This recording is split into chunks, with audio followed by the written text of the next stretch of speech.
చచ్చిపోతుందంటే ఇలా డీమ్డ్ విశ్వవిద్యాలయంలో డబ్బులు పెట్టి మెడికల్ సీట్ కొంటాడు, డబ్బులు పెట్టి ఇంజనీరింగ్ సీట్ కొంటాడు. ఇవాళ ఎస్సీలలో ఒక 500 ర్యాంకుకు మెడిసిన్ రాకపోవచ్చు, కానీ 350 ర్యాంక్ వచ్చిన వాళ్ళకు కూడా డబ్బులు పట్టుకొని పోతే నీకు సీట్ దొరికేటువంటి ఆస్కారం. కాబట్టి ఇప్పుడు రిజర్వేషను అందరికి అందుతుంది కాబట్టి కొంతమందికి అందుతుందని ఇర్రిలవెంట్ అయిపోయింది. రిజర్వేషన్ల వల్ల ఇవాళ మెరిట్ చచ్చిపోతుంది అనేది అది ఒక ఫార్స్ అయిపోయింది. కాబట్టి ఈ రెండు అయిపోయిన తర్వాత మనం ఎంత గట్టి కొట్లాడాలనో, ఎంత కాన్ఫిడెంట్గా మనం ముందుకు పోవాలో ఒకసారి ఆలోచన చేసుకోమని చెప్పి కోరుతున్నాం. తర్వాత అందరం మాట్లాడాలి అనేది తప్పు, గుర్తుపెట్టుకోండి. అందరూ ఏ ఉపన్యాసాలు ఇస్తాను చెప్పండి, ఉపన్యాసాలు అందరు ఇయ్యరు, గుర్తుపెట్టుకో. నాకు తెలిసి ఇక్కడ ఎవరికి మైక్ ఇచ్చినా గంటల తరబడి అనర్గళంగా మాట్లాడే శక్తి ఉంటుంది. కానీ నాయకుడు అనేవాడు ఒకడే కమ్యూనికేట్ చేస్తాడు, అది మాత్రమే సక్సెస్. నువ్వే మాట్లాడతావా, నేనెందుకు మాట్లాడకూడదంటే ఇది సక్సెస్ అయ్యేది కాదు. సమాజానికి కమ్యూనికేట్ చేయడం, ఒప్పించడం, మెప్పించడం కదా కావాల్సింది. నువ్వు ఎన్ని కోట్ల మందికి మెప్పించగలుగుతున్నావు, ఒప్పించగలుగుతున్నావు? నువ్వు మాట్లాడుతున్నప్పుడు ఎంత ఇతర వర్గాల నుంచి ఎట్లా రావాలంటే అబ్బా ఎంత బాగా మాట్లాడి చూడు, నిజమే కదా అని నీకు మద్దతు వచ్చేటట్టు ఉండాలి తప్ప వాళ్ళు శత్రువులుగా చేసుకునేటువంటి మాట్లాడి గంటల తరబడి ఉపన్యాసాలు, గంటల తరబడి మీటింగ్లు మంచి కాదు, గుర్తుపెట్టుకోండి. రౌండ్ టేబుల్ కాన్ఫరెన్స్, మీ ఇంటర్నల్ మీటింగ్ మంచిగా మాట్లాడుకోండి, గంటల తరబడి చర్చలు పెట్టుకోండి. కానీ మీరు అంతిమంగా బయటకు వచ్చినప్పుడు మాత్రం ఖచ్చితంగా అందరి అభిప్రాయాన్ని ఒక్క నాయకుడు కమ్యూనికేట్ చేసేటట్టుగానే ఉండాలి, గుర్తుపెట్టుకోండి. 100 మంది నాయకులున్నా మళ్ళీ ఒక నాయకుడు మాట నోట్లోకి వెళ్ళే వస్తుంది. మీరు చూడండి, ఎక్కడ క్యాబినెట్ మినిస్టర్స్ ఉంటారు, క్యాబినెట్ మీటింగ్ అయిపోతుంది, ఒక్కడే వచ్చి మాట్లాడిపోతాడు.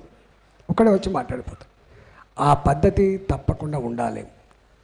డిగ్నిటీ, డెకోరం, ఇవాళ ఎంత గొప్పగా వీళ్ళు నడుపుతున్నట్టు ఒక భావన సమాజానికి పోవాలంటే ఇవన్నీ తప్పకుండా పాటించాల్సిన ఉన్నది. మీరు తొందర ఏం పడకూడదు, దీంట్లో ఎటు పోదిగా. ఆల్రెడీ తెలంగాణ సమాజంలో బీసీ జాతులలో ఒక ఆలోచన వచ్చింది, ఏంటిది, ఇప్పుడు కాకపోతే ఎప్పుడు రాదు అని. మంచి వాతావరణం ఉంది, మీకు గుర్తుపెట్టుకోండి, మంచి వాతావరణం ఉంది ఇవాళ. మీరు ఇప్పటిదాకా చాలామంది ఏమంటారంటే కొంతమంది పేపర్ సంఘాలు ఇవి, కార్డు కొట్టించుకునే సంఘాలు ఇవి, లేకపోతే లెటర్ ప్యాడ్ కొట్టించుకునే సంఘాలు.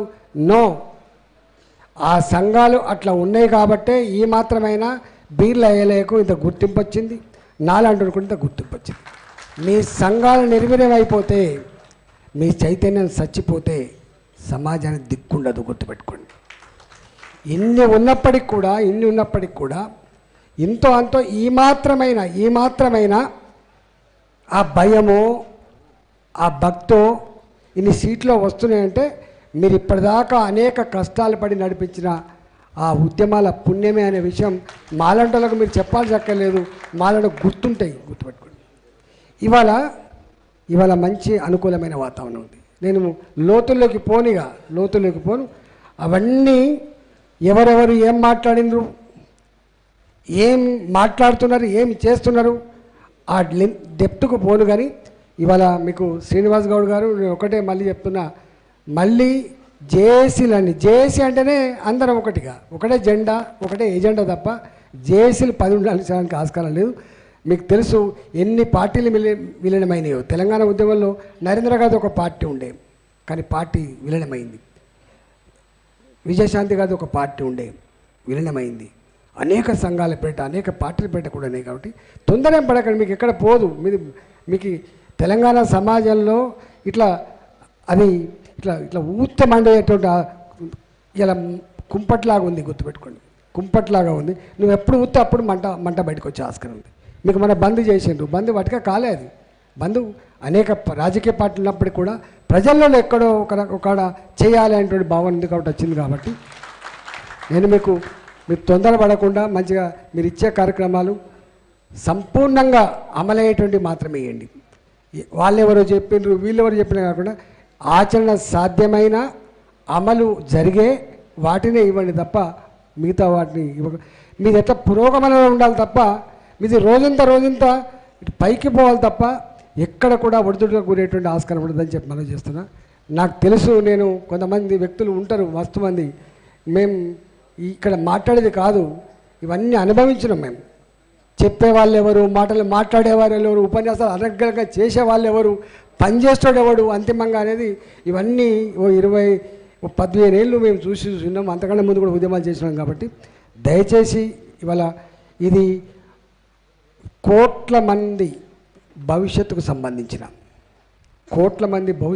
అంశం. ఇది మనం ఇక్కడ పిడికడి మంది ఉన్నాం, ఈ పిడికడి మందిని కోట్ల మంది వాళ్ళ యాస్పిరేషన్స్కి, కోట్ల మంది వాళ్ళ యొక్క ఆవేదనకి, ఆర్తికి పరిష్కారం చెప్పటం ఇక్కడ ఉన్నాం మనం గుర్తు.